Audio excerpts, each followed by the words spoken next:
Welcome to Fuzzybutts and Friends. Well, as much as it drives Fuzzybutts all over this world absolutely crazy when they hear me say I am the host of the show, Yer Big Dog, Luke Robinson. Glad you're joining us again this week, and joining us also, Ginger Morgan. She's my co-host and co-producer, junior co-producer.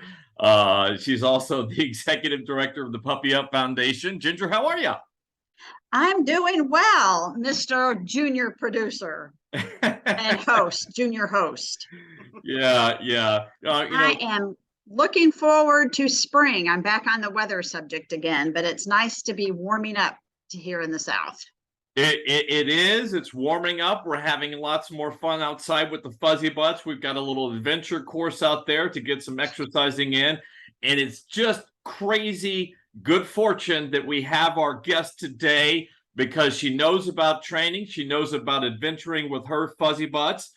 She does a lot. And the added boost, Ginger, today we get to talk about one of my favorite subjects, and that's Dachshunds. I absolutely love Doxies. And I promise you, we'll get to this later, but my next Fuzzybutt, guarantee this, will be a Dachshund. So it's not going to be nearly as fuzzy as the rest. Well, I could get a long-haired Doxie. You never know. Oh, yeah, you could. Yeah, you could. Of course you would. Well, I don't know. I'm not there yet. I've got two knuckleheads still that take most of my attention. But here to talk to us on this episode of Fuzzybutts and Friends, she knows all about Doxies, adventuring with them, and really Doxies to the max. Jessica Williams. She's got a website and a tremendous following in the Dachshund world. And her site is, I love this, Ginger. You did what with your wiener? Jessica, hello. What? Welcome. What? You did what with your wiener? Jessica, welcome to Fuzzybutts and Friends. How are you? Hi, good. Thanks for having me on. Good. Now, you and I actually have met, have we not? We have. I met you in Seattle when you came through. That's did an interview for City Dog Magazine. Hey, stop. Well, who's that? Well, that's okay. You sounds like no, never apologize on behalf of the Fuzzybutts on this show. Sounds like you've got one in the background. Who do you have there? That's Summit. She is just sitting in her little bed, like hearing things outside, I guess. I don't know. Well, she wants to be the star of the show, like Doxies so often do, right? Yes. Right. They just have these giant size, Pyrenees size personalities. Oh, yeah. And barks. And barks. They are yappers indeed. But you and I met when I was doing the West Coast walk with Hudson, Indiana back in 2014. Yep. You interviewed me for the local, and I learned everything about your website. So let's begin here. You introduced your first Fuzzybutt. What was her name again? Her name is Summit.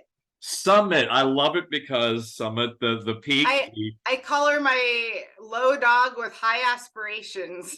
That's so awesome, Jessica. Why is it before we got this episode is just gonna go left, right, up and down, everywhere, all about Doxie. So why is it, Jessica, that people that pet parents give Doxies such giant names like Thunder or Thor or Summit? Why is that?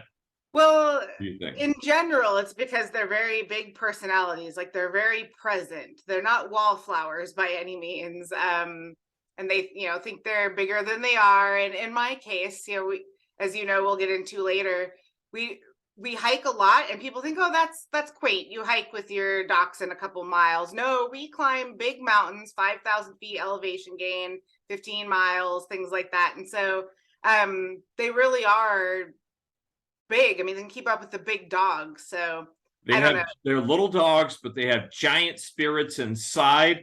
Yeah. And you have proven it to all of the masses, all of the Dachshund owners all over the world, that they can do giant, great things. I love it. So tell us about, do you have other Fuzzybutts other than Summit? Yeah, so I have two Dachshunds right now. It's Summit and Gretel. She's another miniature dachshund. She just turned 13. She can still hike quite a bit, but she's more in retirement now, so I keep her at lower mileage, hiking with us. And my first one, who I think you can't remember if I brought my dachshunds when we met the first time in Seattle, but I would have had Chester, who was a black and tan, and he was my first adventure wiener, my first dachshund. I did meet Chester. I have photos. Yes, I recall that. Yeah. So So he's not with us anymore, but Gretel still is, and she was there when I met you. And now I have Summit, who's 5. So just 2.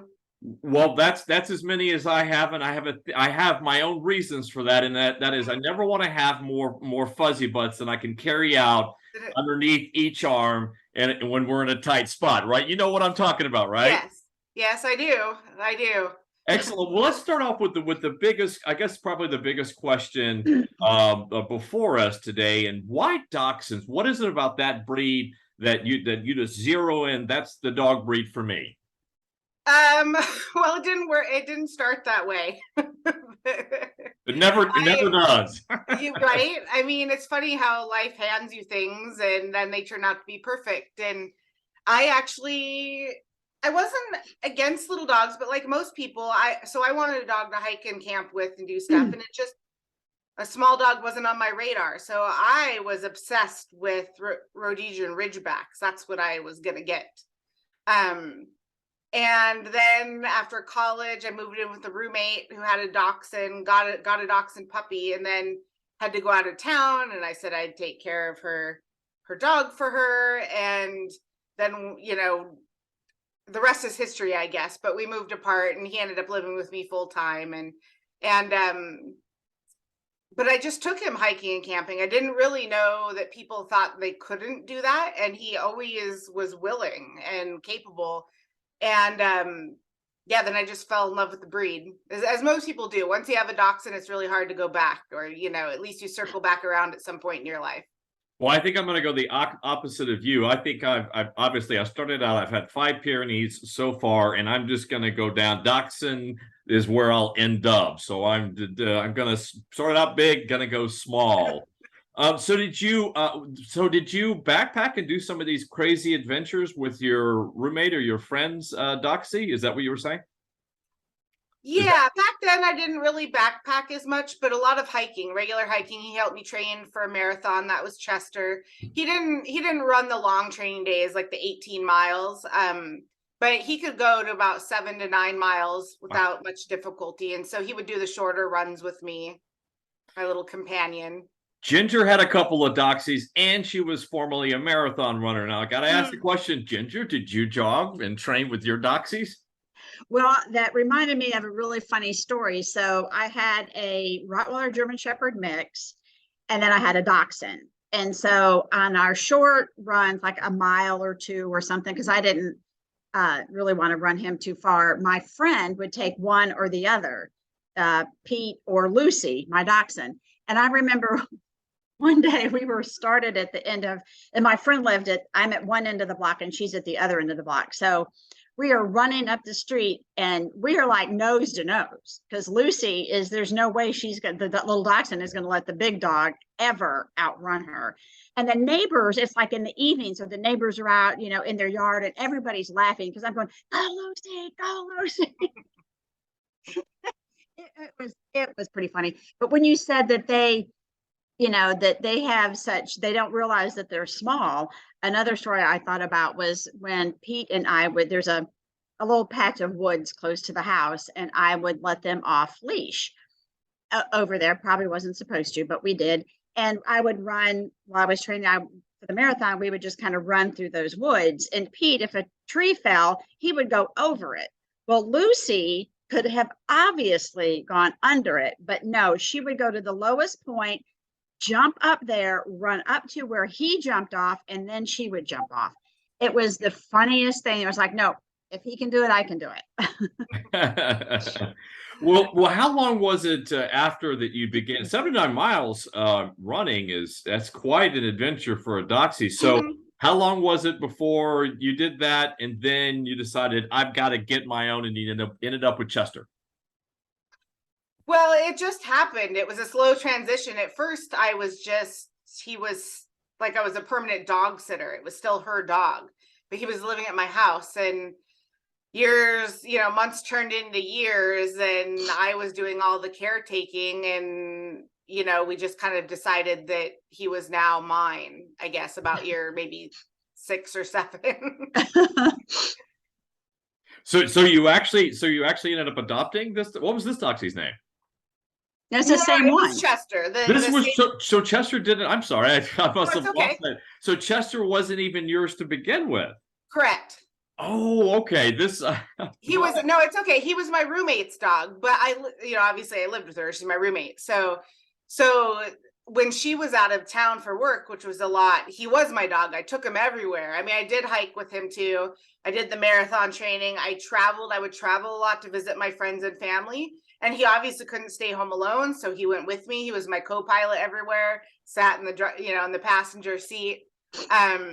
Yeah, and he was my buddy. And so yeah, eventually he became mine. So I guess you could say I adopted him, but it was more like, I like to say inherited, Well, I just can't believe that somebody just said, okay, all right, you just take my dog. That just no, it was reluctantly, but she was in a situation where she couldn't have him with her. Yeah, it happened. So it was definitely reluctantly on her part. It was not like she just didn't care. She cared a lot, but she just was not in a situation where she could have him. It happens. I've met some pet parents who, unfortunately, things like that happen. It's always tough to hear. But it's your origin story with Chester, and it's such a fantastic one. It was fated to be you were to intersect at that moment in that time, and he was to become yours. So at what point did you say, okay, Chester, you're mine, now let's get crazy, or how did you go from doing marathons to saying, okay, now you're mine, let's do something big? Give us the genesis of that thinking. Well, I mean, he hiked with me also when during the time that we were running, but that was probably the bigger feat that people are more surprised about, is the running. We weren't hiking super long distances together because marathon training took all my time and everything. But then I adopted, so he was like, okay, he's mine. So he was mine, totally mine, for a couple of years. And then I just on a whim was kind of like a little, earworm or whatever. It's like, oh, maybe I would get a second one. I'm not really sure. And so I ended up adopting Gretel. And so I kind of thought Chester was a fluke. Everyone was so surprised that he hiked with me that I thought, surely he's unique, he's really unique, a small dog that'll do these things with people. And so I decided, I was just dreaming and browsing Pet Finder and happened to see Gretel and just immediately fell in love with her. And long story short, there was a lot of competition for her at the rescue because of her age and being purebred dachshund and stuff, but we got chosen. And the day, we were worried she wasn't going to fit in with our active family, like with Chester and my husband and I. So, but it was sink or swim. And the day after we adopted her, we took her for a 4-mile hike, literally uphill in the snow.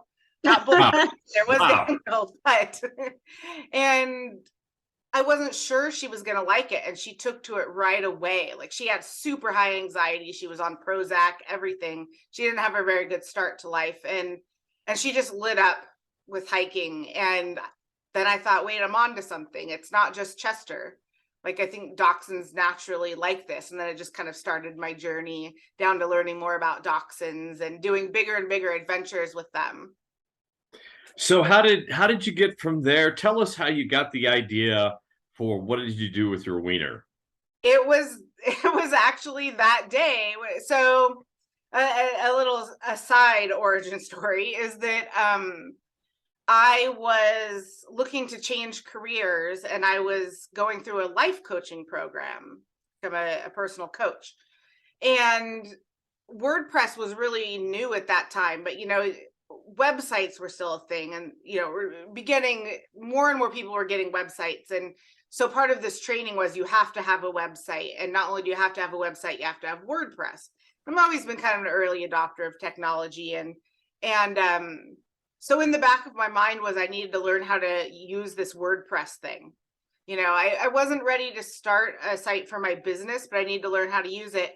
And so when I adopted Gretel, and then we went on that hike, I thought, I'm going to start a blog hiking about them. That's how I'll learn how to use WordPress. And actually the name You Did What With Your Weiner just popped in my head. Like, I didn't really give it much thought at all. It just popped in my head, and I announced it to my husband. And then that night when we got home, got on the internet and started a blog. And so it was really Gretel that expanded our adventures, because I realized Chester wasn't just unique.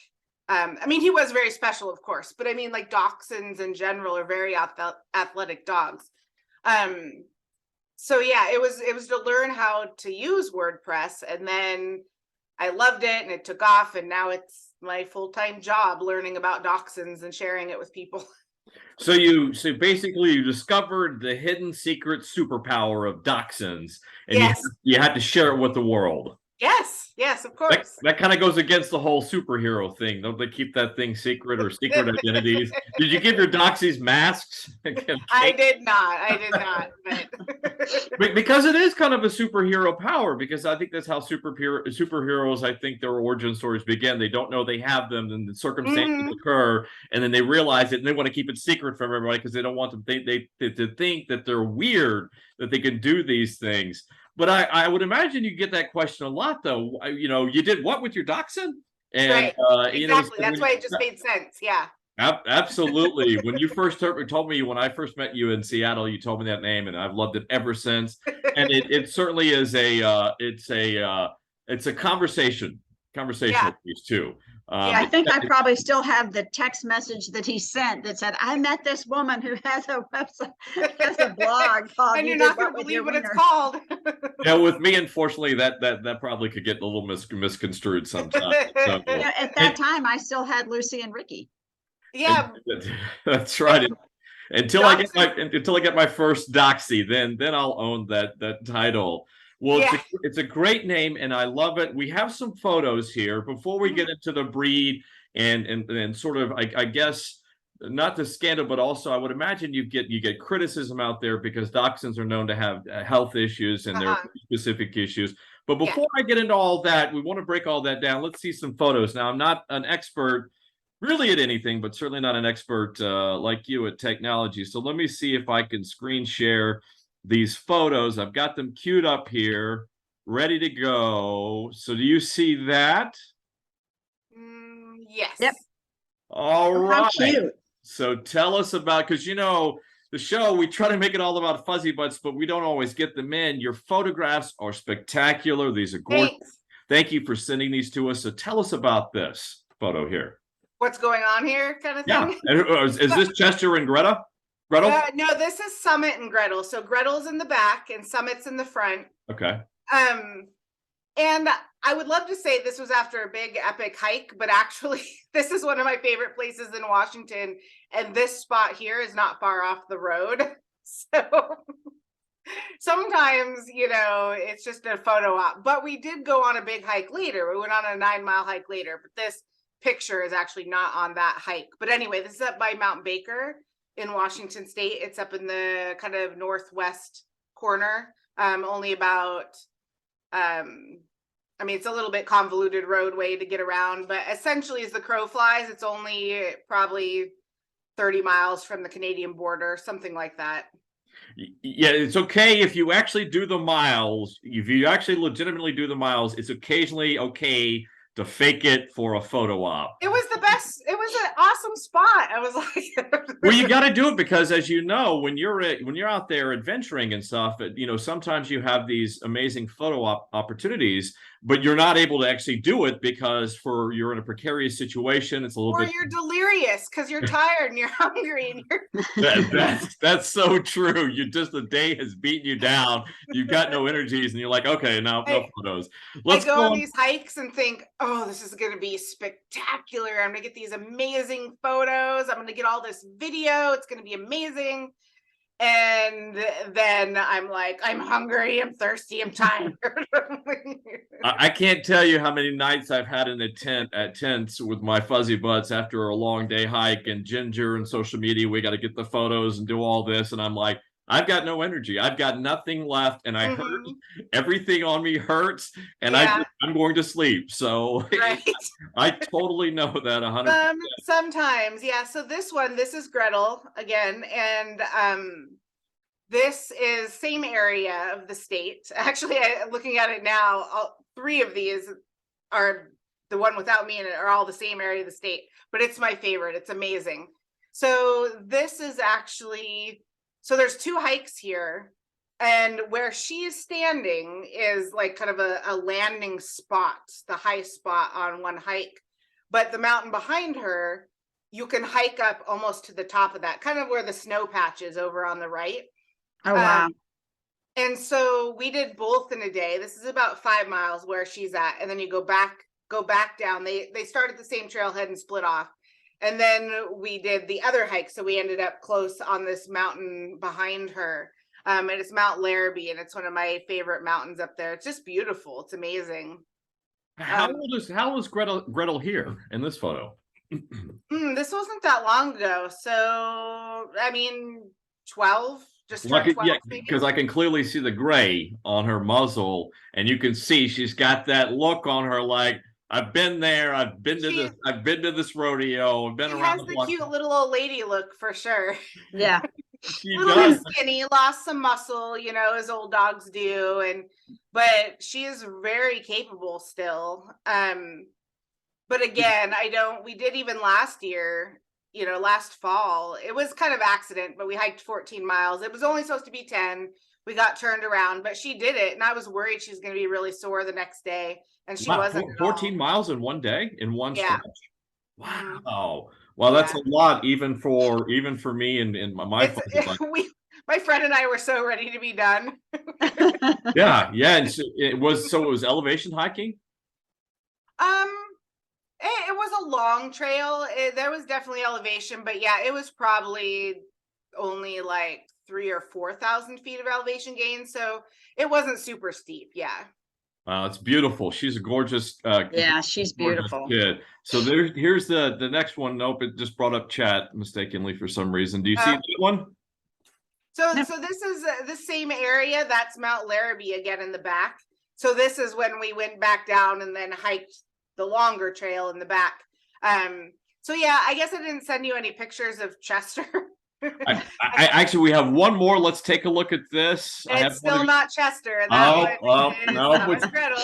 That's right, because Chester is the black and tan. That's right. He is. He was my first one, and he's not around any longer. And so I forget to send people pictures of him. Yeah, let me ask you. I'm so sorry that you lost Chester. How did you lose him? It was actually to dementia. He was almost 16 years old. Physically, he was fine, really. He was old, but he, you know, was just old. But the dementia he was starting not to remember us. He was starting to get scared. He was starting, and that was several years in. That wasn't the beginning of the journey. That was the end. He had been incontinent and in diapers for a few years, and it was just time to say goodbye. I understand. But it was super hard because all the other pets I've ever had, there was physically something wrong with them. That, like, my cat was 21 and I came home one day and she had a stroke. So it was like I had to take her and say goodbye. But with him, physically, it was the mental stuff. And so that was really, really hard to deal with, to have to make a decision based on that. But yeah. Things were not getting better. It was causing his quality of life was just poor. Thank God I've never had to do that. Luckily of mine, where the quality of life was not, I was not there. So the decision was a lot easier. But Ginger, I know, has had to say goodbye to some of hers, and I know some good dear friends of mine. And the will is to live, but the body it's just not there to support it. Yeah. So I'm so sorry that you lost Chester. But is dementia common amongst Doxies? Do you know? No, it's not a breed specific thing. Any older dog can get it. Okay. I belong to a couple groups. I see an old, young, or not old and young, sorry, but like old, but small and large dogs, different breeds. It's not common specifically to Dachshunds. We had the folks from Gray Muzzle on that rescue specifically senior geriatric dogs. Yeah. So we talked a lot about that, and they said that you see it. It's just we don't know if it's breed specific. You see it across the board, unfortunately. Yeah. Let's go ahead and talk about health issues specifically to Doxies, because I do know one of the biggest issues is they have neck issues and musculoskeletal issues. And so I would imagine you've had some this is the moment in which in the show in which I get myself in trouble and talk about crazy dog people and crazy No. because there are some, but I would imagine, because I've had some of my end where I've had, as I'm not sure if you know, I've did the West Coast walk, and then I just recently did New York for 250. So I've done 4,250 miles, and with the exception of walk 3, I don't think we had anybody crazy dog people screaming, "Don't do it, you're torturing your dog." But at least on walk 1 and walk 2, they pop up and it's like, "You're torturing your Pyrenees. Pyrenees are supposed to be doing that. They're just supposed to sit around and watch the flock, the livestock, and protect them from coyotes." And that's clearly not the case, because nature made dogs to walk, to be mobile. So how do you, so have you gotten a lot of criticism from the Doxie community about some of the 14-mile hike that you did with your geriatric dog? Some, yeah, of course. I mean, of course, you know, you spread a message, you build a certain following, a lot of people that, you know, are on board with what you're doing. But like, so Chester never had any back problems. So the Dachshunds, they do have neck problems. Back problems is more common, mid to lower back, a genetic disease. And that's the thing a lot of people don't understand. It's a genetic disease, intervertebral disc disease.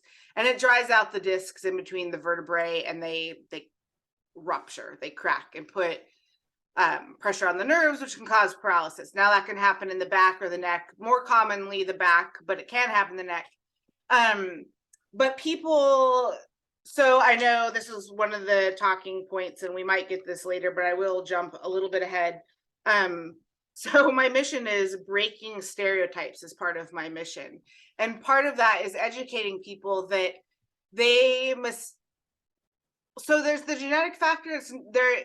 It's undeniable there are also environmental factors that can influence whether that back issue is going to happen, because almost all Dachshunds have the disease because it's related to, there's a fancy name for it, but the dwarfism gene, because they're a dwarf breed.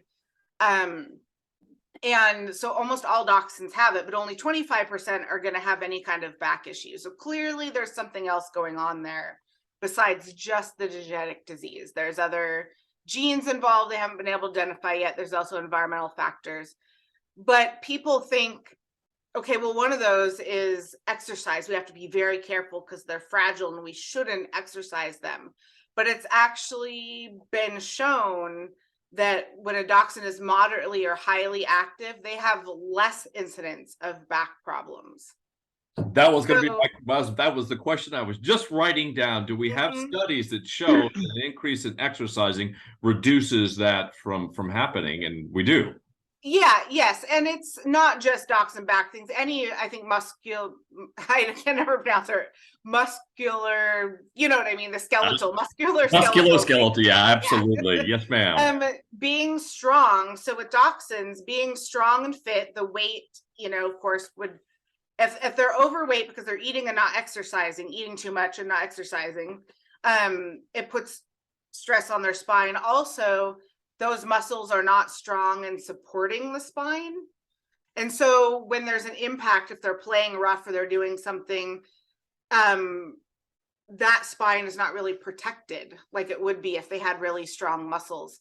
So that's part of what I'm trying to break stereotypes and show people. Now, my Chester never had any back issues.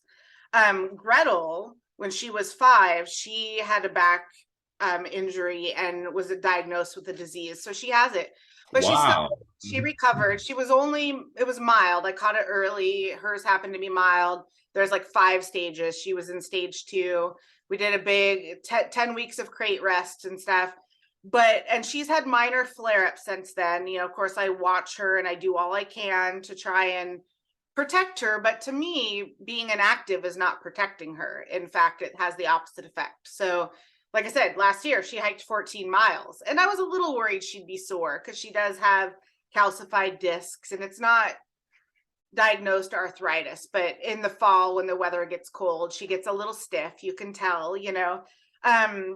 But she loves it so much. And her quality of life is so great when she hikes. And, you know, it's the move it or lose it. She, you know, helps keep the joints lubricated, keeps her strong in the long run, helps her back. And so I'm a big proponent of exercise for dogs. Yeah, so just to make that clear, so it doesn't necessarily help out anything with the musculoskeletal system at all. What it does is just to build some muscles, and the muscles then are able to overcompensate for some of the work that the skeletal system has to do. So build the muscles, and you're right, move it or lose it. We know now, I'm getting older.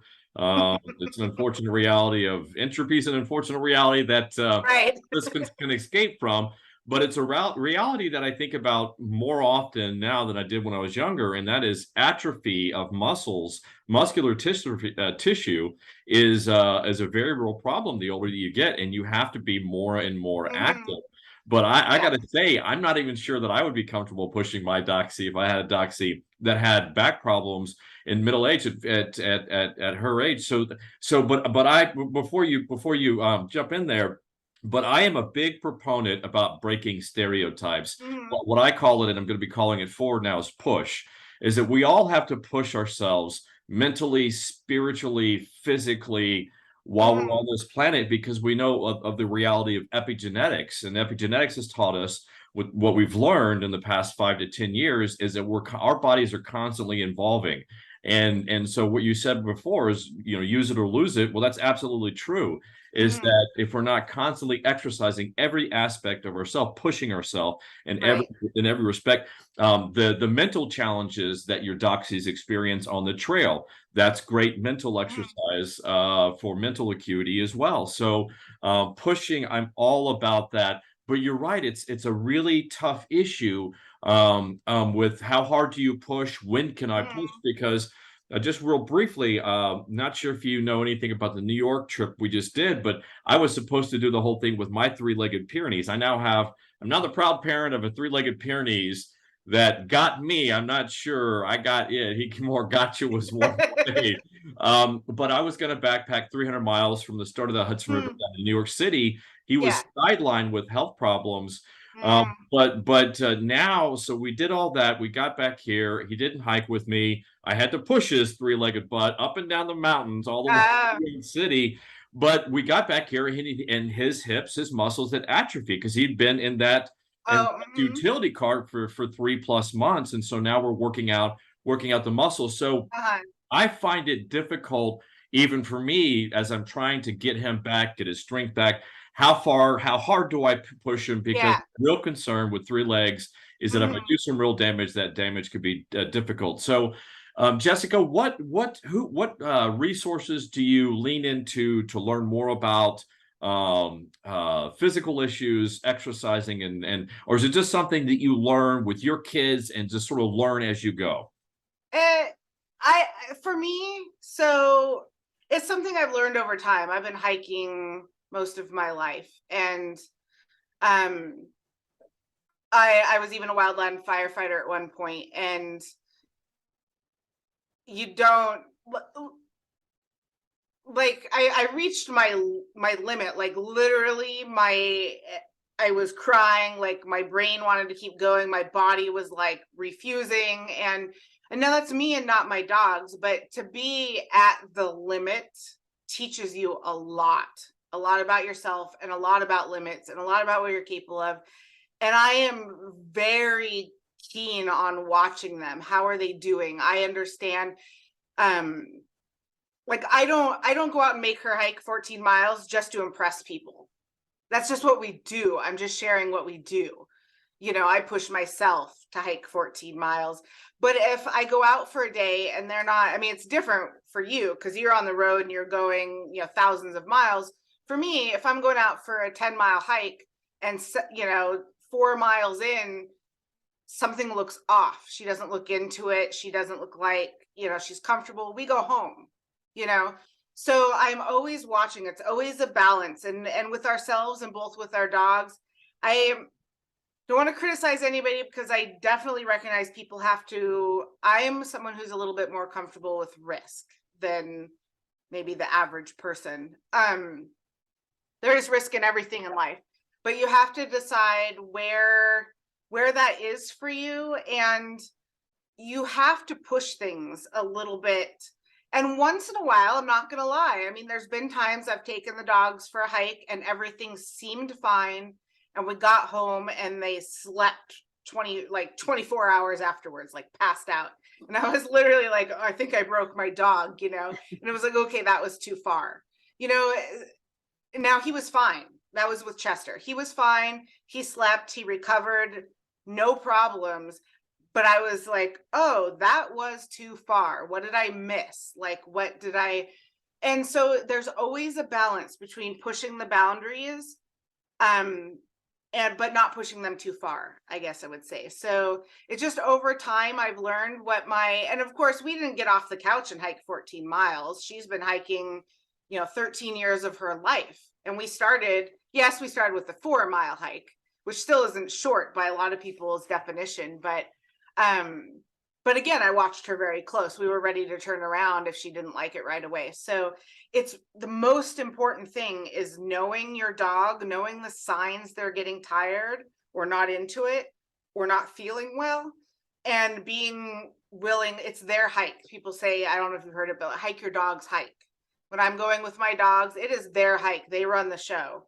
I don't push them farther than, and I will oftentimes err on the side of caution. If it just seems like something's off, we'll just go home. It's not a big deal.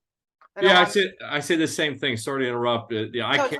I just carry their luggage. That's the only reason why I'm here for, but also to assess the risk, because that's the one thing that dogs can't, whatever companion, whatever your mate is you're hiking with, whether it's a goat or a Doxie or a Great Pyrenees, is that obviously they assess risks much differently. And so that's sort of my job on the road. And my philosophy is I just never take unnecessary risks. And that's hard. It's harder to practice when you're out there in the middle of it, when you're on the trail or on the road, and you have to make decisions very quickly. But people just automatically assume I'm out there hot dogging it. Probably like you're just climbing up these crazy, dangerous crevices and summiting these treacherous mountains and stuff. But the truth is, my walks were designed to be risk averse. We had an objective every day, and that is to get from point A to point B.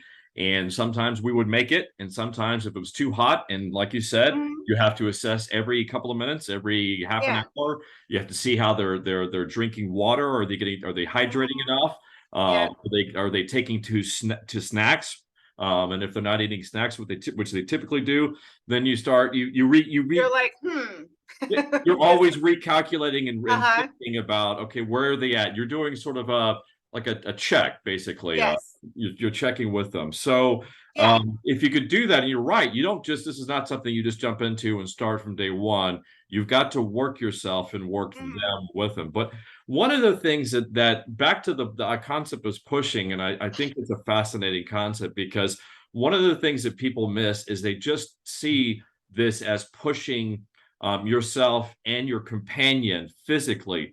But what you're also doing, what I found, Jessica, is you're also pushing the bond, the connection that you have with your companion animal, your fuzzy butt. Like with mine is at the end of the day, after a long hike, and we would finally get in the tent together. It was like the three of us when I had Hudson and Murphy, then Hudson and Indiana, and even when I had Gray on walk 3. If you get in the tent, and it's just like, damn, we made it.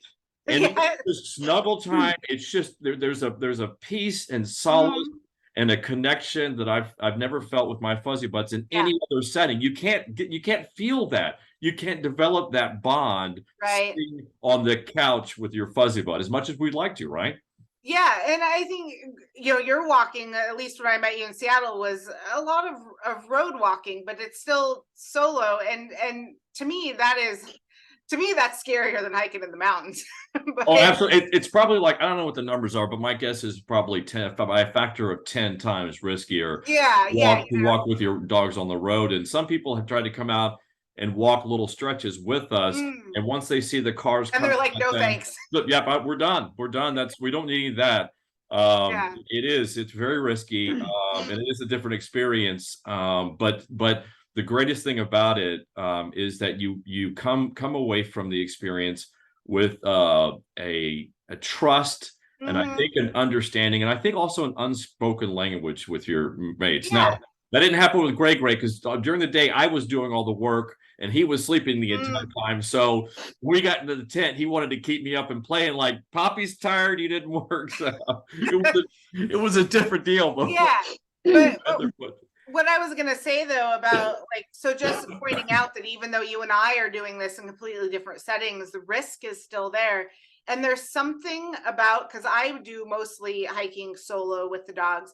There's something about being like in a very risky place where your sentences are heightened because you've got to be paying attention. What's coming, what's the surroundings, what's going on, how the dog's doing. And looking down at them, and I swear they look up at you, and there's a aspect of it's just you and I. They somehow know that you guys are watching out for each other, or you guys are, your survival depends on each other. And it's something you can't describe unless you've done it. And just quick story. So the first biggest feat I ever did with Gretel is I took her on a 3-day, 30-mile hike. So we did 10 miles, 3 days in a row. It was supposed to be longer, but we ended up having to cut it short because of safety stuff. But, and when we got home, I thought for sure when she saw my husband, she was going to go nuts and she was going to run to him and be like, yeah, there's Dad.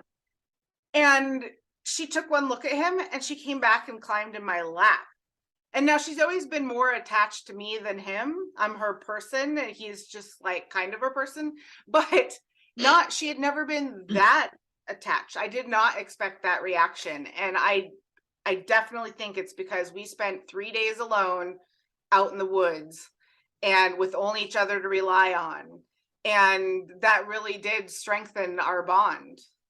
It is. This is going to sound a little bit chauvinistic, but it's not intended. I speak my generation and my gender, but with me, it's like the Western scene when two cowboys they've just been in something, they've just basically got themselves into a tough spot. They work their way out of it, and they look at each other from across the tumbleweed laden field, and they just nod at each other. There's some type of understanding that they just survived it. They got through it together. Yeah. And it's just an understanding. The Jewish have a term for it, Menschkeit, the thing between men, and it applies to women. But it doesn't really apply. Menschkeit doesn't really apply between me and men. It applies between me and my boys, my Fuzzybutts. There is that connection, right? Yeah.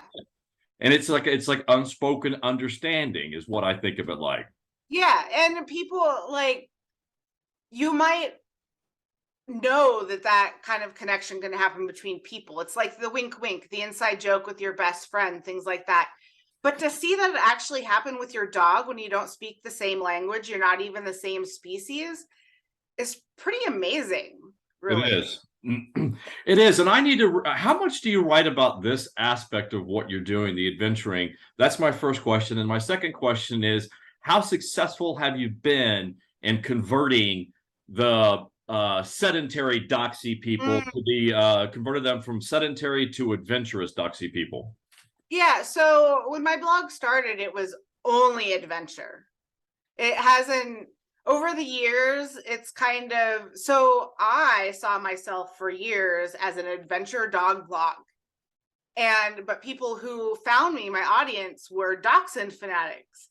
And I was like, I'm not a Dachshund blog, I'm an adventure dog blog. But at some point, I had to say, why am I fighting this? Like, this is who's attracted to me. This is who I'm resonating with and talking to. So over the years, I've gotten more and more content specific just to Dachshund health and training and things on the blog, in addition to the adventure. But back when I started my blog, I started a local Dachshund club here in Seattle. It's called the Adventure Weiner Club. And I thought, man, imagine all the hiking Dachshunds I could create. That people don't take their Dachshunds hiking because they don't know that Dachshunds are capable of doing that. And very quickly, I learned that that's not the root of the issue. The root of the issue is most people who aren't active themselves get small dogs because they don't think they need exercise. So the dogs are capable of going out and hiking, 5 miles. The people have zero interest and hiking 5 miles. So that's really the biggest challenge is motivating the people. Kind of. The dogs are fine. Which I'm sure as you've realized as the many years you've been doing this is not very easy. That's a Herculean task. No. So as far as like strict conversions, I would say maybe a quarter of the people that follow me actually hike or are active with their dachshunds. Maybe it's probably even a little bit less than that. And then half of those there's two types. There's the type that are also active with their dachshunds and are like, yay, I found somebody else that's also active with their dachshund. Let's be friends. Or I get a lot of people saying, I wanted a dog, I wanted a dachshund, my boyfriend, husband, partner, whatever, was against it because we like to hike and are really active. But I showed him your blog and what dachshunds can actually do. And then they agreed to get a dachshund. So we got a dachshund because you showed us what dachshunds can actually do. And so I have that, but the majority of people have dachshunds and they just like to live vicariously through us. They're not actually going to go out and do those things, which is fine to me. I want to inspire people and so even in the beginning, I was like, oh, I have to inspire people to hike 10 miles. And I've really scaled back over the years what my idea of inspiration is and my intention. And really now my thing is to inspire. So again, back to the mission. So I'll just read it to you. The mission, it's a tagline on my website, but is breaking stereotypes and improving dachshunds' lives through demonstration and inspiration. So that's really what I do. I show them what we can do and I share stories with them and information and education to inspire people. My goal is to help the people that follow me to do one tiny thing to improve their dachshund's life, whether that's improving the food, doing one more training thing, improving the bond, traveling, hiking. It can be those things, going for an extra walk a week. It's just one. If I can move people just one tiny iota into improving their dachshund's life and the bond and the experience they have together, I've won. So yes, with mine, I love to hike and do big things, but I'm not outright trying to convince everybody to do that because I know a lot of people aren't. So yeah, and I spent some time on your website, and you talk about a lot of Doxie issues. You've got gear. Tell us all the things that you talk about, the various topics that you want to share with the Doxie parents out there and the other Fuzzybutts parents. Because I'm telling you, Ginger, I'm putting this out there again. My next Fuzzybutt is a Doxie. I promise. Okay, but So are you hearing what she's saying? Oh, because the Great Pyrenees are couch potatoes for the most part. Dachshunds are not couch potatoes. Do you know how many times I threw the ball for Lucy? I threw the ball for my dachshund so much. And I throw your arm out, literally. Oh, she was ball obsessed. I actually talked to somebody about getting her into water search and rescue because she was so obsessed. Mm-hmm. And then we started doing fly ball practice. Oh yeah. Mm-hmm. And the fly ball people were so excited because I guess the jump can't be any higher than the smallest dog can jump. So they were like, oh. They didn't have to jump because you can literally lower the bar for everyone. Exactly. She definitely lowered the bar, but they were so impressed with her her tenaciousness and determination to get that ball. Mm-hmm. Yeah. So think about that, Luke, when you say you want a dachshund. So you're going to be hiking 10 to 14 miles a day. I'll just put them in my backpack, though. That's the other. But see, that's what I love about Doxie. See, if I hadn't taken a Doxie on walk 3, we would never have had the problem. It never would have been sort of the nightmare. That is a big thing. I mean, that's part of why now I'm a Dachshund convert, but even just small dog in general. I see a lot of Chihuahuas that hike, even tiny, like 5-pound Chihuahuas or less. And the great thing is they can go a long distance to keep up with you, but if an emergency happens or they get tired, you just pop them in your pack. You can't do that with the Great Pyrenees and stuff. Yeah. But so my blog is truly started out as a blog, you know, a web blog. It was like, so it is personal and it is our journey. So one of my policies, I guess you could say, is that I only really talk about things that I have experienced personally with my dogs. A little bit outside of that, either that I've experienced personally or I have studied to learn about for the benefit of my dogs, you know.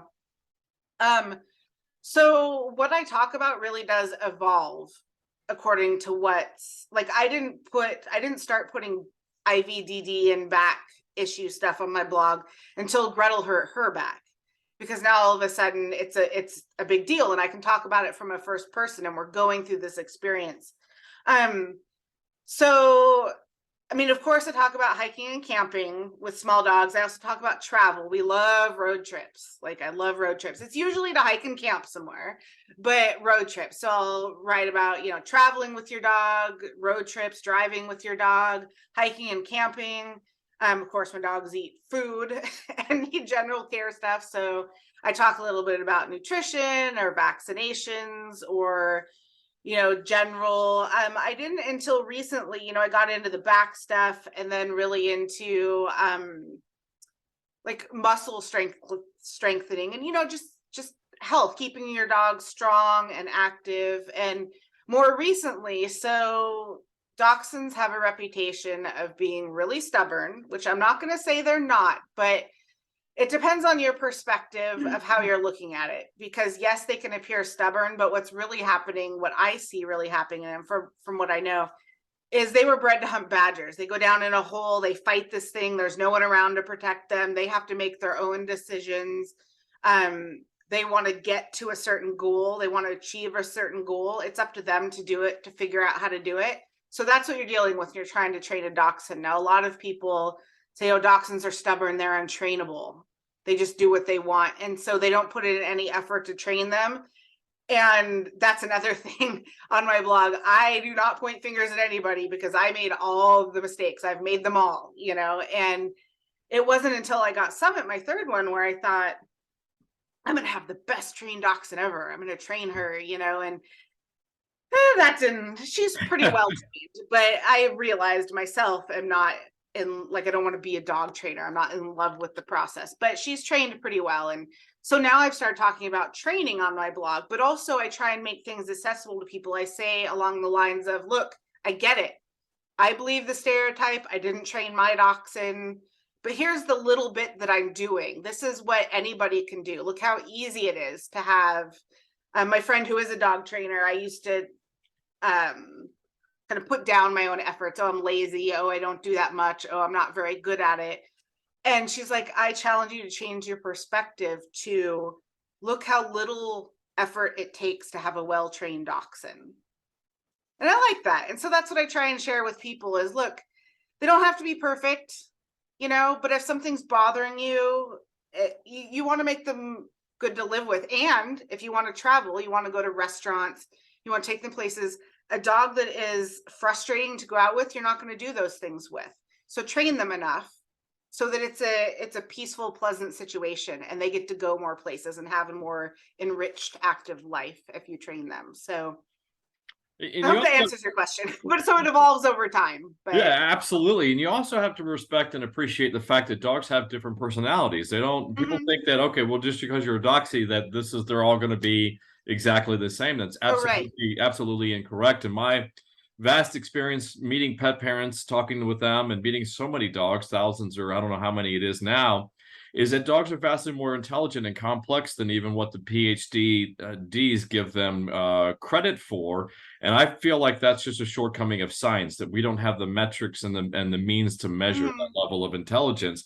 So they're complex, and Doxies are complex. I know with my Pyrenees, Murphy was the kind of grateful Pyrenees that I love and miss. Every single day I lived because he was all about, he wanted to make dad happy. Poppy, what can you want me to get up and walk for 10 miles with you today, Poppy? Okay, that's what we're going to do. Hudson couldn't care less about making Poppy happy. It was all about Hudson's happiness, as Ginger could totally attest to.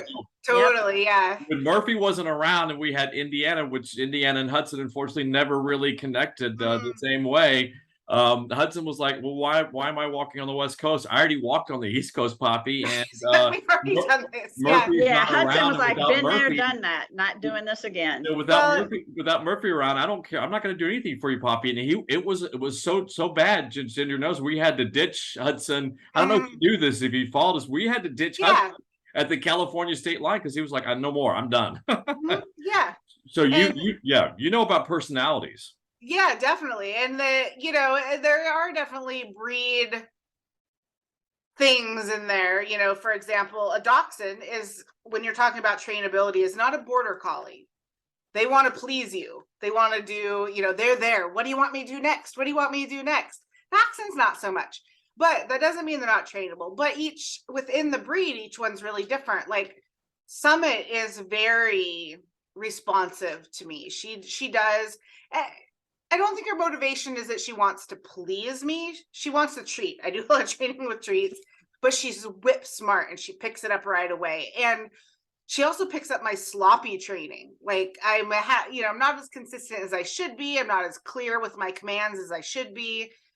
And, like I've trained her when I'm in the kitchen. 75% of the time I have her sit on a mat when there's food because I don't want some poisonous drop on the floor or whatever. Just the other day, I knocked my coffee cup, like flew off the table, knocked it with the back of my arm, shattered, coffee went everywhere. It was a mocha, so there was chocolate in it. And immediately I tensed up and was like, here come the dogs, and they're going to try and lick it up and everything. She came in and she looked at it on the floor and she went and sat on her mat and waited. And I was like, whoa, wait a minute. What? Like, I didn't expect you. I thought I would at least have to tell her to do that. And she did it. And I'm like, she makes me look good. Right. Well, I have this question. She part of the way. My first one, Chester, like he was worried about Chester. He was very aloof, very friendly, but would have gone home with anybody. Like he wasn't in tune with me and listening to me really. So they are different even within the breed. One question. My little dog, Dachshund, Ricky. I had Lucy and Ricky. Long cute. story, but so he was always jumping up, going woo, woo, woo, woo, woo, and would jump up constantly. And I'm like, you're a back surgery waiting to happen. And so I would put my hands on my hips, like on my fists on my hips, and I would say, sit. And then one day I realized that every time I did that, he sat. And it was the funniest thing. So I'd go, woo, woo, and I would go up and he would stand up and I would go down. And dogs are always learning, and we often teach them things that we don't realize we're teaching them, and some are good, some are bad. Absolutely. I love Ricky. Ricky was such a character. In fact, he lost both of his eyes and he was old and getting up there, and you could not slow him down. He would still wiggle his way out. You put him in a pen, he would find his way out. He was unstoppable. He was you're trying to help him to not hurt himself, and then the next thing I know, he's out of the kennel. I didn't put him in a kennel, but I had him blocked off, and he had figured out how to do that. And he's running around with his bed. He's got his head stuck in his bed he can't see anyway, right? And right. So what's the difference? He's like, I couldn't see anyway. Yeah, he had both of his eyes removed because of an infection that had spread to both of them. And when he was 15, and he didn't pass until he was 17. Oh, okay. And so it was 2 years of trying to corral him so he wouldn't hurt himself. Well, I gotta sidetrack the conversation just for a second, because I got this one burning question, and this will answer whether I'm gonna get a Doxie as my next fuzzy butt or not. Because for me, this is the question. This is the question. Since you camp out with yours in a tent overnight, I'm assuming, is do they burrow down in your sleeping bag and keep your feet warm? Oh, yes. No, that's it. but talking about different coat lengths, so I also Dachshund sit, just Dachshunds. I've only ever had short hair because I don't like grooming, and with all the things that we do, it's just not a lifestyle thing. I mean, they're very beautiful, but just not for me. But I do dog sit a lot, and the short hairs always want to burrow under the blankets, and I don't know how they even stand under there. It's so hot. And but yes, so camping and hiking, they want to burrow under there. I do find the long hairs, and I would assume the wires, although I've not dogs that one. They don't burrow as often because I mean they're already at least 10 degrees warmer probably with their hair. So I don't know how they would be in a sleeping bag, but oh yes, mine right away. You lift the blanket, they're like under, they're by your feet, they're by you, keeping you warm. It's like having a hot water bottle. But you have to have a sleeping bag big enough, like the mummy sacks. A lot of them are. You'd be surprised. You put a 10-pound dog down there, and all of a sudden you can't move. So but we have a rooftop tent too, and I love sleeping in that because we can really sprawl out. It's like a twin size mattress, and yeah, I just love sleeping with them. So well, I have a mummy bag, one of those that's rated at negative 20 degrees. But even still, hi Summit. But even still, we had some pretty below freezing temperatures on this most recent hike, and I'm always sharing my sleeping bag with my boys, and so I'm not like mummified in there, and so it's open, but it still has the part where my feet are. That area is closed off, and so I find myself, I'm always warm up top, snuggling with my peers, my Fuzzybutts, but my feet are always freaking cold. I'm like, all I need is a little Doxie down there, right down in there. Bag, and I would be on the road forever. I would just be walking and backpacking for the rest of my life. I see that I need a Doxie to complete my life. Well, we're running a little bit long, and I know. Sorry. No. We could talk about Doxies all day long. All day. I love them. I love them. I've met so many Thunder, Mark Buckland, one of our dear friends.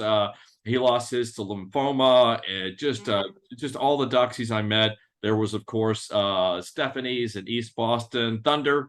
And remember, Annie. Yeah, that's remember right. Annie? Annie as well. I used to pet sit for a dachshund named Annie, and she would come to my house, and she just loved it because she was the only dog at hers. And at mine, I had 2 other dachshunds and bigger dogs, and so I kept her one time, and I just didn't take her home for like a while. And I said, "Can I have her?" And they're like, she was 15 years old. I'm begging for a 15-year-old dachshund, right?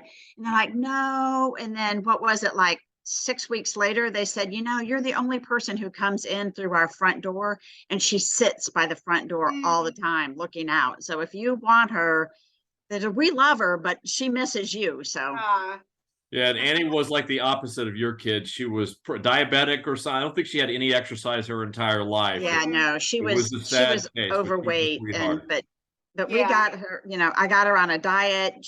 Her health got great, and she was old and couldn't see, so I found her in weird places, but at least she did have both of her eyes. It was Tiger in East Boston. What I loved about Tiger is Stephanie would feed Tiger like just chunks of bell peppers and anything that she was making. So do your Doxies, do they love fresh veggies as well? Yeah, I mean, they'll eat about anything. Gretel's not a fan of spinach. If spinach falls on the ground, she goes to eat it. Lettuce, even a little bit, it's just a weird texture. She'll like mouth it around a little bit and then like kind of spit it out, But yeah, they love fresh vegetables. So we used to live in Seattle. When I met you, we lived in Seattle, and now we live about an hour and a half east in a little rural town called Clayelum. And it's different living in the city. And one of the differences is that we cannot compost. I mean, we can compost in our yard, but they don't have curbside composting. And so now what I do is I save all the, of course, dog safe vegetables up, and I freeze them, and then I puree them. So you can buy veggie blend mixes at the pet store to add to your dog's food, because they primarily eat raw food. Right. So I'll buy. I love that idea. Yeah, there are versions of raw food that are only meat, bone, and organ. So a lot of them will also have 10% vegetables or whatever. I get the ones without the vegetables because then I add my own vegetables in. So I'm not being wasteful with the food, I guess.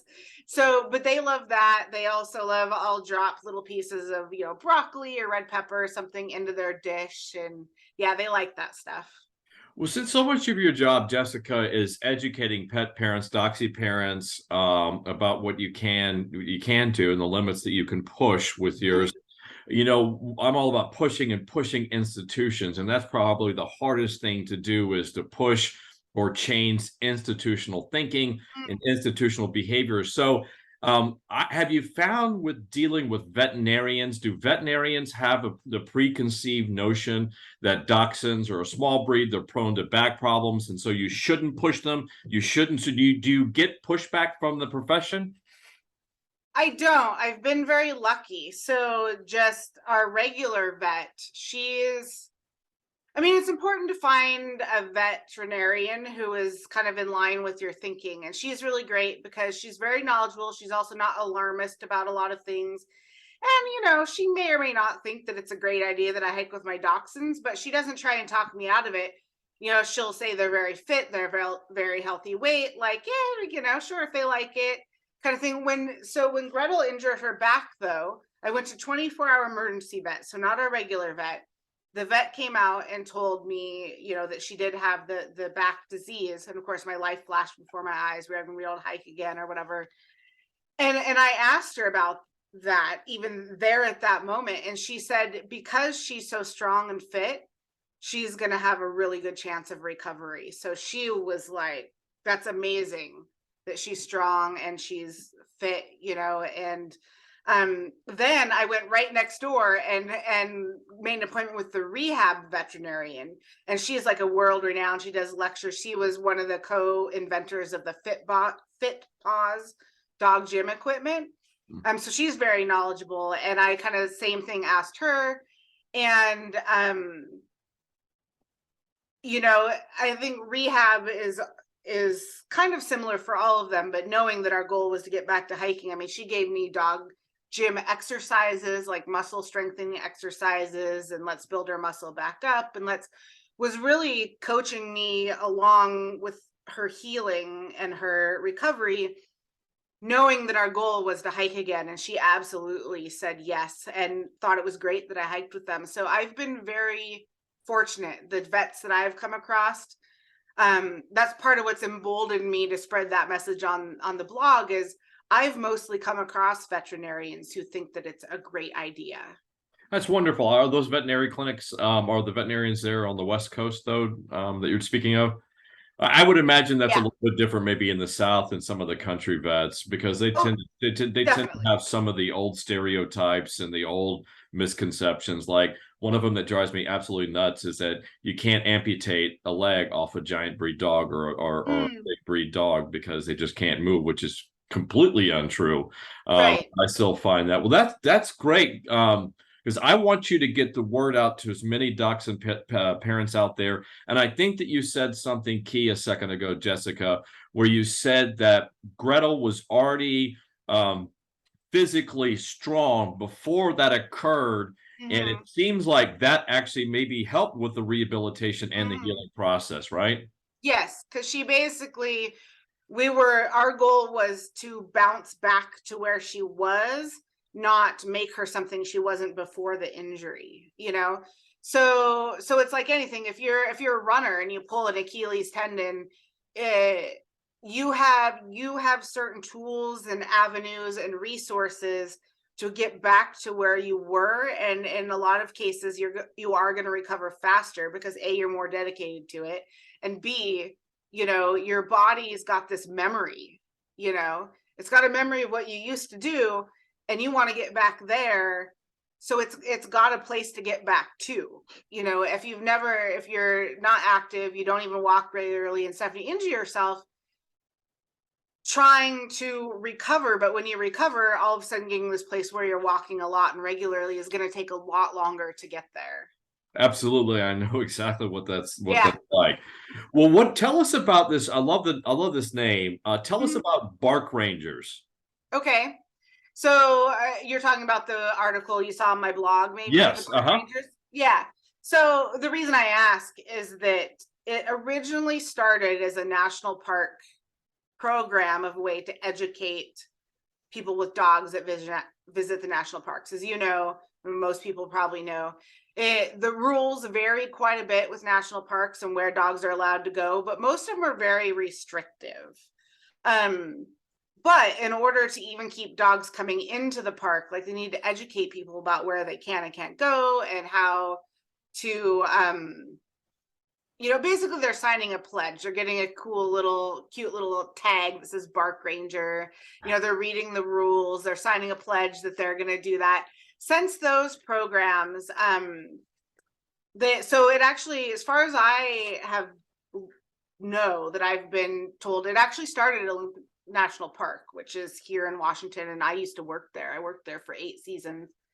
And since then, state parks have started Bark Ranger programs, and even some private places have started what they, businesses or dog walking or whatever, start what they call Bark Ranger. And they aren't always the original intention of the national park one. The state parks have pretty much adopted straight across, what the Bark Ranger program entails. But so they can vary. So just because you see Bark Ranger doesn't mean you're always going to get the same program.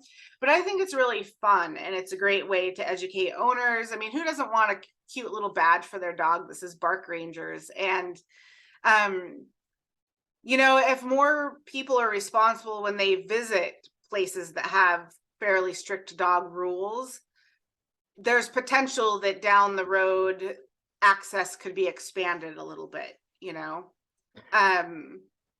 I didn't know when I read the name. I loved it so much, and I have just a crazy imagination, and I drill down, because sometimes if I read something, it contradicts or the direction in which my imagination is headed. And I was just thinking, Bark Rangers, man, she's got like Professor Xavier and the X-Men. She's got this battalion of Bark Rangers that she's around the country, of Doxies that they're going to take over. I love the no, not that fun, not that cool, I guess. But I do know a lady, because I know a lot of people in the pet industry. I don't know if she's still active with it, but it used to be called Pup Scouts. And so it's kind of like a Bark Ranger, but I think hers, I'm not clear what the entire program was, but I think it was more about like dog training and maybe a little bit of fitness or something. But I have tried the Adventure Weiner Dachshund Club, which I think is a funny name in itself. I started here in Seattle, then it expanded to kind of all of Washington. And a year or so before the pandemic, I started a national group, because my then goal is to get ambassadors in different cities around the country that would hold these Adventure Weiner meetups. We do walks, we do dog parks, we do some hikes and stuff on our behalf. So in a way, we would have an army of active dachshunds. Again, like I said, I started the club and I just want to take everyone hiking all the time. And most people aren't into that, but we get together. And even if we meet up at a dog park, we then have a couple-mile walk afterwards or something. So I'm again, a little bit more than people are used to doing. Just taking literally another couple steps, and so I do hope to have an army of dachshunds around the United States. I think that I can see them in the little army hats and the little jackets. Gotta get booties on them too. And I do think that, Jessica, that's important though, because as you know, the difference is, you're located in the Pacific Northwest, and it's so hard to take your motivation, the extent to which you can push your doxies. And sometimes people just need somebody there to say, hey, we can go another mile. It's okay. We can push a little bit harder. So having a nationwide organization of doxie parents sounds like something that would be tremendously beneficial. That's my hope. Yeah, whatever we can do to help, let me know. And if I do get a Doxie as my next fuzzy butt, I'm totally signing him up, and we're definitely with the outfit. Yeah, of course. I had plans, and that was all derailed with COVID, and now it's like reassessing my time and what I'm can make happen. But it is still a long-term goal of mine. So. Yeah, I think a lot of pet-related nonprofits, the pandemic just unfortunately wiped out a lot of them. And Puppy Up will never be wiped out, because it's always meant to be greater than us. But it certainly had us. You just have to cut back, and you have to get soldier through the storm, as it were, and then continue on with your mission. And I think yours is such an important one, because it is about health and happiness. It is about creating that bond that unfortunately most pet parents never get to experience. and it's all about pushing, it's all about trusting, and it's all about adventuring. So please let us know whatever we can do. We do puppy up walks out there. I don't know, the pandemic certainly affected those, but we still have some of those going on. It would be great to have literature about what can I do. You did what with your Weiner that maybe we could put in there, because I know we have Doxies all over our puppy up walks, and some of them actually have those really cool Doxie dashes, and I absolutely love to see it, especially the Doxie that just runs off into the hills and does. I love off into the hills or little circles or like over to the sidelines to meet all the clapping people. It's pretty funny. Yeah. Well, I certainly want to go to one of your events, because I love dogs of all flavors, Fuzzybutts of all flavors and sizes. But Pyrenees have been my thing, so I love big Pyrenees events. But I would absolutely love to go with a bunch of Doxies. That just to me, that's just a life. It gets a lot of attention, that's for sure. Hey, speaking of, I love to think of when you call the group of things, like you call a murder of crows, a lodge of beavers, committee of vultures, Doxies. I just realized a delight of Doxies. Oh yeah, that's a good one. Because it would be so delightful. I don't know if if it has legs, but I just thought what a delightful world it would be if the world was filled mostly of Doxies. Yeah. Well, Jessica, is there anything else, any other message that you would like to communicate with pet parents out there, or Doxie owners? I think really quick, a couple of the talking points you had sent.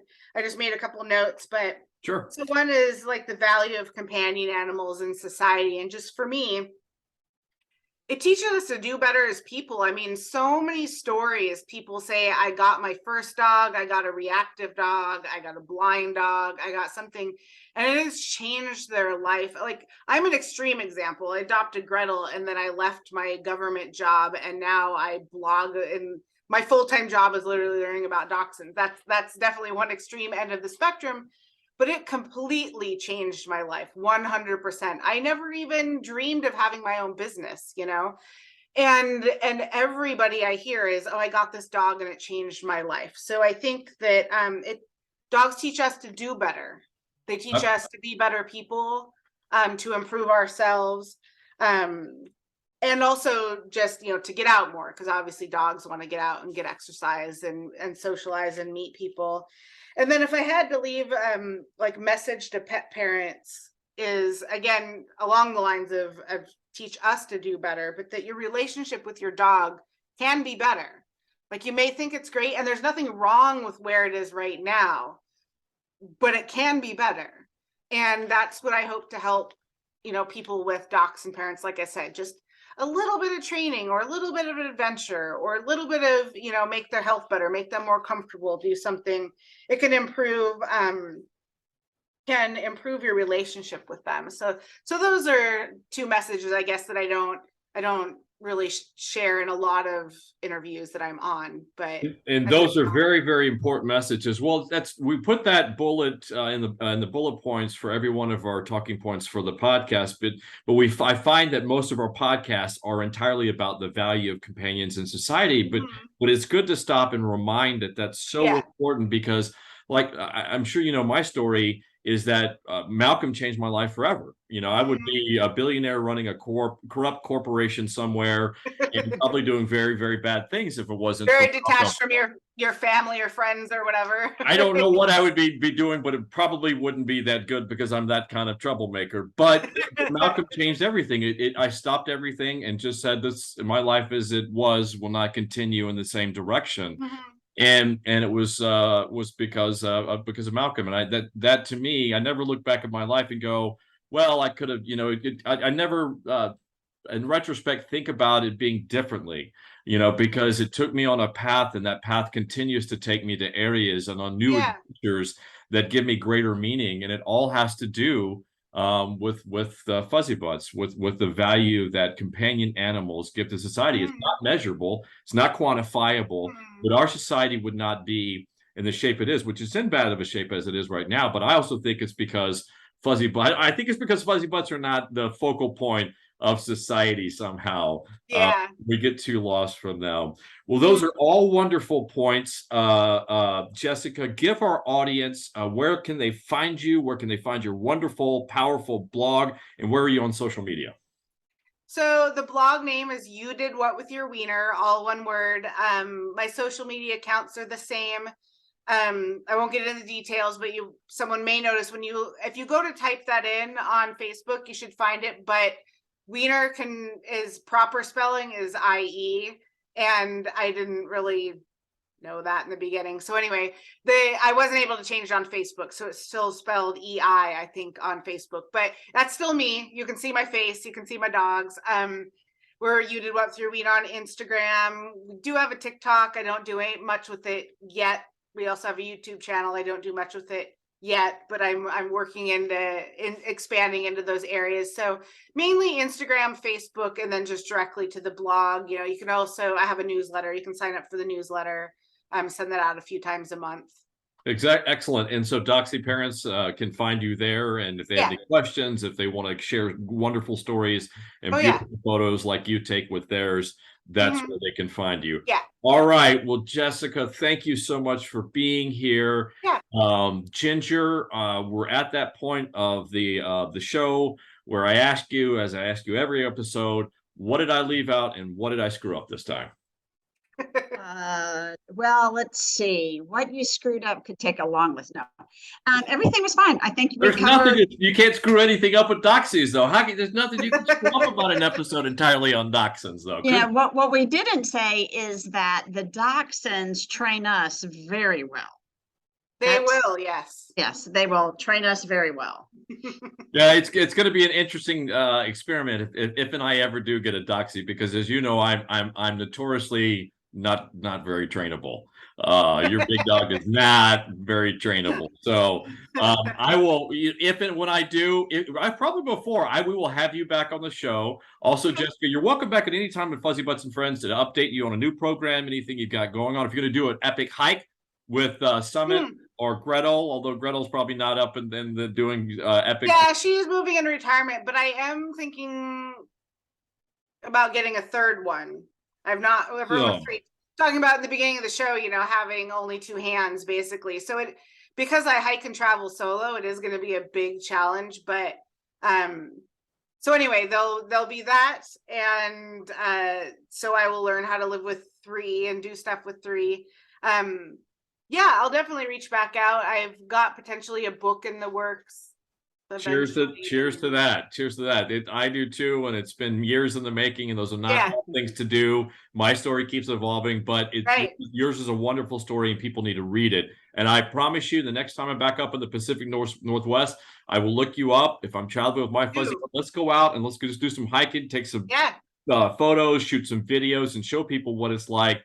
To me, I would love people just to come out and spend days with me out there, so they with their Fuzzybutts, and they could see it, because you can't write it. You can write blogs until you're blue in the face, and until people actually get out there and adventure with their dog, they're just not going to know. They're not going to get that connection. So you do as best as you can with your blogs and all the things that you do.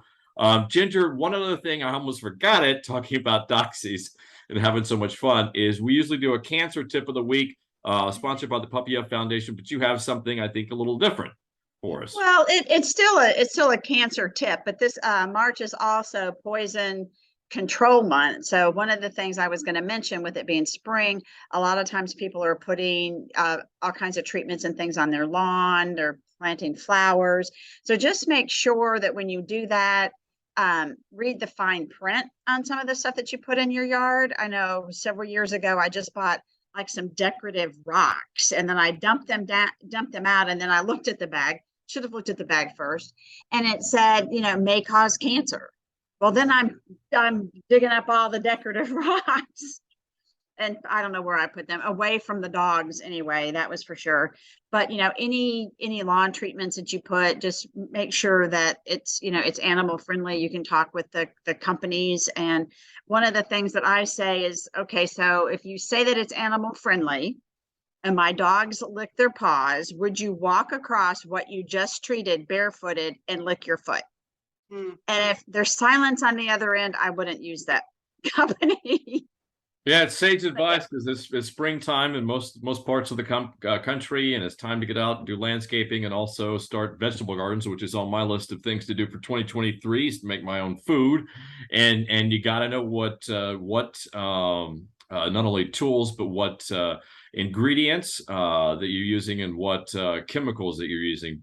And I'm a little bit different than you. I don't trust corporations. I think we've seen enough in the past few years that you have to have a tremendous amount of doubt and skepticism because they're out to push a product and they're hoping that they won't give your cancer to your kids, your fuzzy butts, until they get old. So be careful out there, everyone. Thank you so much for being a part of this episode. Jessica Williams with You Did What With Your Wiener. Check it out.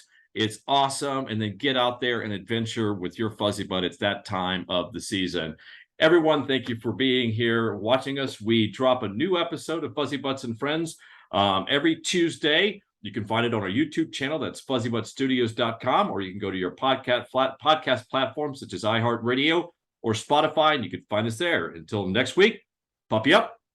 Talk soon. Bye-bye, guys. Bye. Okay.